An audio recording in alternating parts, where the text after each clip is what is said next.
முல்லை பெரியாறு அணையில இடிக்க வேணும், புதிய அணை கட்டணும் சொல்லிட்டு கேரள அரசு அனுமதி கோரியிருக்கு, எப்படி பாக்குறீங்க? கட்டக்கூடாது. அணை உறுதித்தன்மையோடு இருக்குதுன்னு ஆய்வு செய்தவெல்லாம் சொன்ன பிறகு அது வீண்முது. நீங்கள் அந்த அணை பலகீனமாக இருக்குதா? அணை பலகீனமாக இருக்குதா? அணைக்குள்ளார அணை ஒரு அணையை கட்டுவோம். நீங்களும் கொஞ்சம் போடுங்க, நாங்களும் கொஞ்சம் போடுறோம்.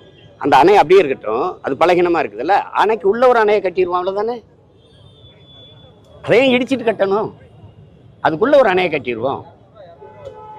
கட்டின பெண்ணிக்கு பைத்தியக்காரன் ஒன்றும் இல்லைல்ல, ஒன்றும் இல்லை.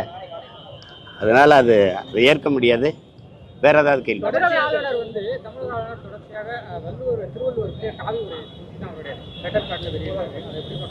அவங்க காவி உடை போடுவாங்க, இவங்க கருப்பு உடை போடுவாங்க. நாங்கள் ரெண்டையும் கிழிச்சு தூர போடுவோம். அது ரொம்ப நாள் இல்லைல்ல, அதிகாரத்தில் இருக்கிறனால அவங்கவுங்க சேட்டைக்கு செஞ்சுட்டு இருக்கிறீங்க. எங்கள் வள்ளுவனுக்கும் உங்களுக்கு என்ன சம்பந்தம் இருக்குது? திராவிடனுக்கும் இவங்களுக்கு என்ன இருக்குது? இந்தியனுக்கு வள்ளுவருக்கு என்ன சம்பந்தம் இருக்குது சொல்லு. எங்கள் தாத்தா காலத்தில், எங்கள் பாட்டன் காலத்தில் இந்தியா இருந்ததா? இந்துன்னு ஒரு மதம் இருந்ததா? இதெல்லாம் சேட்டை. ஒரு புரியல.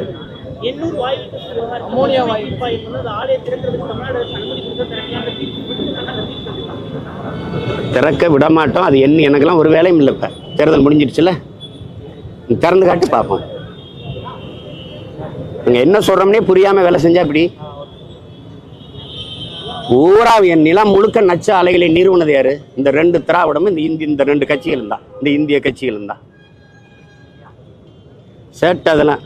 விமான நிலையம் கட்டுவேன், 8 வழிச்சாலை போடுவேன், அதை பண்ணுவேன், இதை பண்ணுவேன். வள்ளலாருக்கு நான் ஆய்வு மையம் கட்டுவேன். பிரதமர் மோடி தன்னை மனித பிறவியே இல்லை, நான் கடவுளால் அனுப்பப்பட்ட 10 வருஷம் எப்படிப்பட்ட ஒரு ஆட்சியன்களை வாழ்ந்திருக்கோங்கிறத நினைச்சு பெருமைப்படுங்க. ராமர் ராமர்னு சொல்லி பார்த்தாரு எடுபடல, நானே ராமர்ன்ட்டார். அவர் கோயில் கட்டல, அவருக்கு வீடு கட்டிக்காரு. அதாவது பரமாத்மா ஆட்சி எப்படி இருந்திருக்கு பார்த்தீங்கல்ல, சொல்றாரு நானே பரமாத்மாங்கிறாரு. பரமாத்மா ஆட்சி 10 ஆண்டு எப்படி இருந்திருக்குன்னு பாருங்க. ஐயோ, இப்படிப்பட்ட ஒரு பாவியை பரமாத்மா அனுப்பிச்சு வச்சிருக்காரு பாருங்க. கால கொடுமை தான். வேற ஏதாவது கேளுங்க. அதுதான் நீங்க சரியான ஆண்மகனா வீரமகனா இருந்தா ஏப்ரல் 19 முன்னாடி பேசியிருந்துருக்கணும் இந்த பேச்சையெல்லாம். ஒரிசால எங்கால கார்த்திகை பாண்டியன் போய் சீஃப் மினிஸ்டர் ஆக போறான்னு அங்கே போய் பேசுறீங்க. இப்ப தெரியுதா தமிழ் தேசியம் பேசுறது எங்களுக்கு, எங்க அரசியல் எவ்வளவு சரியா இருக்குன்னு புரியுதா? இப்ப நீங்க அமித்ஷா எல்லாரும் பேசுறீங்க. பீகாரியா பகாரியான்னு நிதிஷ்குமார் கேட்கும்போது நீங்க எதுவும் பேசல. பஞ்சாப்ல போய் பஞ்சாப் தானே ஆளணும், எதுக்கு அரவிந்த் கெஜ்ரிவாலை உள்ள விடுறீங்கன்னு பிரதமர் மோடி பேசும்போது யாரு நீங்க பேசல. ஆனால் நான் தமிழர் நாட்டை தமிழரே ஆளணும் போது பாசிசம், சாவனிசம், செப்பரேட்டிசம், இதெல்லாம் என்னென்ன கேவலப்படுத்திக்கிட்டு இருந்தீங்க. இனவெறி, சிறங்கு, சொறி எல்லாம் பேசிட்டு இருந்தீங்க. நாட்டின் மிகப்பெரிய தலைவர்கள், உள்துறை அமைச்சர் பேசிட்டு இருக்கிறாருங்க. எங்க ஆளு அப்ப அவன் இந்தியன் இல்லை, நாங்க இந்தியன் இல்லை ஒத்துக்கிறீங்கல்ல. இங்க யாரும் இந்தியன் இல்லை. இப்போ ஒரு குஜராத்தி இந்தியாவாலாம் நாங்க எங்க ஆளக்கூடாது. எங்க மாநிலத்தை 60 வருஷமா எவன் வேணா ஆண்டுகிட்டு இருப்ப, நான் வேடிக்கை பார்த்துருக்கணும். ஆளலை, இன்னும் ஆளலை. அவர் இன்னும் முதலமைச்சர் ஆள போறாருங்கிற ஒரு நிலைமை இருக்கிறதுக்கே இவ்வளவு பேசுறிய நீ. அப்ப 60 வருஷமா எங்களை ஆண்டுகிட்டு இருக்கிறாங்க. நாங்க இந்த மண்ணின் பிள்ளைகள் ஆள துடிக்கிறோம். அதுவே ஆகாது. ஐயோ, பாசிசம், சாவனிசம், இன வெறி, வெறுப்பு அரசியல், இதெல்லாம் பேசினே வேற. இப்ப இதுக்கு பதில் சொல்லணும்ல. என் மண் என் மக்கள்னு நடந்தார்ல அண்ணாமலை அவர்கள், அருமை அன்பிய தம்பி. இந்த அமித்ஷா பேச்சுக்கு என்ன சொல்றாரு? என்ன சொல்றாரு? ஒரு தமிழரா உங்க நிலைப்பாடு என்ன? உங்களுக்கு என்ன நிலைப்பாடு? காவிரிச்சி நோடில்லா, தமிழ்நாடு நோடில்லா, டீல இடத்து பிரவுடு கன்னடியான்னு பேசிட்டு போவீங்க நீங்க. ஒரிசால இன்னும் அவன் முதலமைச்சர் ஆகலை, எங்கால ஆகிறான்னு ஒரு நிலைமை இருக்கு. அதுக்கு இவ்வளவு கொந்தளிக்கிறீங்கல்ல. இதை நல்ல ஆண் மக்களா, நீங்க வீர மக்களாக இருந்தா, பெரும் தலைவர், நேர்மையான தலைவராக இருந்தா ஏப்ரல் 19 முன்னாடி பேசியிருந்திருக்கணும்.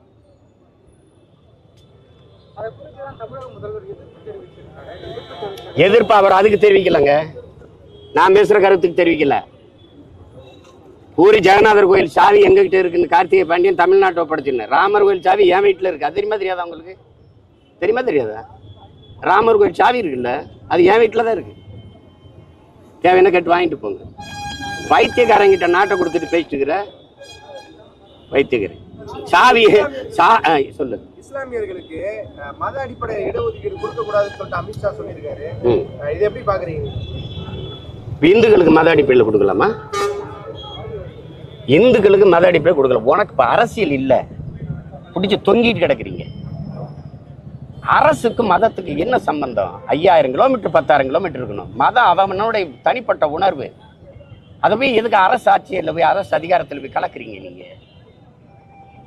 சொல்லுங்க. இஸ்லாத்தை வெறுப்பதை எதிர்ப்பதை தவிர இவர்களுக்கு ஏதாவது ஒரு அரசியல் நிலைப்பாடு கோட்பாடு இருக்கா? நீ எதுக்கு 24 லட்சம் டன் ஆண்டு ஒன்றுக்கு பீஃப் எக்ஸ்போர்ட் பண்றீல? Beef export hey Hindustan is number 1 ஹேன்னு பேச தெரியுதுல? எந்த நாட்டுக்கு அனுப்பு? அவ்வளவு இஸ்லாமியங்கிறத நாட்டு. அவன் கொடுக்குற காசு வாங்கி வக்கனே திங்க தெரியுதுல்ல? அப்புறம் ஊரானுக்கு ஊட்டி விட உள்ள வந்து சாப்பிட்டா கொண்டு வருவியா? இது ஒரு தர்மமா கர்மமா? என்னது இது?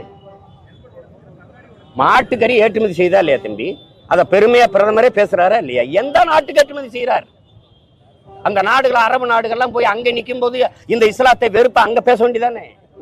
அரபு நாடுகளை போய் இந்து கோயிலை திறந்து வச்சுட்டு பெருமையா பேசுறீங்கல்ல? அங்க கோயிலை திறக்க அனுமதிக்கிறானே. அந்த பேரன்பு பெருந்தன்மை அந்த அயலானுக்கும் அன்பு காட்டுன்னு சொன்னது நபிகள் கோட்பாடு. அடுத்தவன் பசியோடு இருக்கும்போது உண்ணாதேங்கிறாரு, அது ஹராம்ங்கிறாரு. என்ன அந்த கோட்பாட்டுல உனக்கு என்ன பிரச்சனை? என்ன பிரச்சனை? இங்க இருந்த முறை எவன் ராபர்ட் கிளைவன் வாரிசு, எவன் பாபரின் வாரிசு?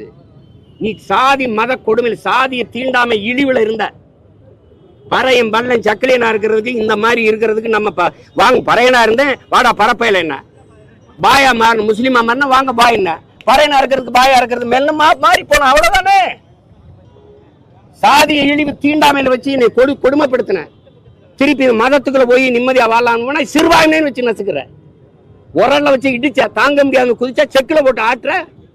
உன் மனநிலை என்ன? நீ அரசியல் பேசு, மனிதம் பேசு. சந்திர மனதுக்கு ராக்கெட் விடுங்கிற. இங்க காத்து இல்ல, இங்க தண்ணி இல்ல, இருக்கிற பூமியை காப்பாத்த துப்பு இல்ல.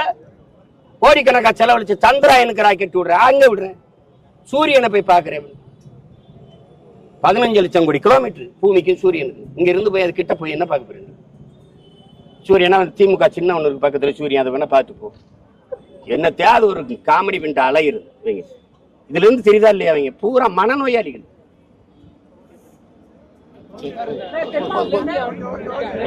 கட்டக்கூடாது தம்பி. இல்ல இல்ல எதிர்ப்பு தெரிவிக்கல. இவங்க கட்சி ஆச்சு, இவங்க கூட்டணி கட்சி தானே. இவங்க கூட்டணி கட்சி தானே. இங்க இருக்கிற கம்யூனிஸ்ட், அங்க இருக்கிற எதிர்கட்சி காங்கிரஸ் என்ன பண்ணுது? இங்க இருக்கிற தலைவர் அங்க இருக்கிற தலைவரோட பேச்சு கட்டாத சொல்ல முடியாதா? மேகதாதுல அணை கட்டாத இங்க இருக்கிற பிஜேபி தலைவர்கள் அங்கே போய் பேசுவாங்களா? இப்ப தெரியுதா தமிழ் தேசிய அரசியல் ஏன் தேவைப்படுதுன்னு?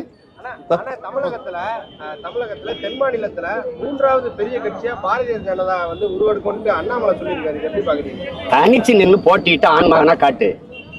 நீ இப்ப தேர்தல் ஜூன் 4க்கு பிறகு இண்டிவிஜுவலா உங்களுடைய தனித்துவ தனியா நீங்க பெற்ற வாக்கு எவ்வளவு என்னை தாண்டி இருந்துச்சுன்னா நான் கட்சி கழிச்சிட்டு போய் யார் 3வது யார் பெரிய கட்சின்னு தெரிஞ்சிடும்ல. தனிச்சு கூட்டணியா நீட்டு கூட்டிக்கிட்டு கூடாது. ஒண்டி கொண்டு நீ சிங்கமா நிக்கணும். தனிச்சு சண்டை போடணும். அவன் தான் ஆண் மகன், அவன் தான் வீரன்.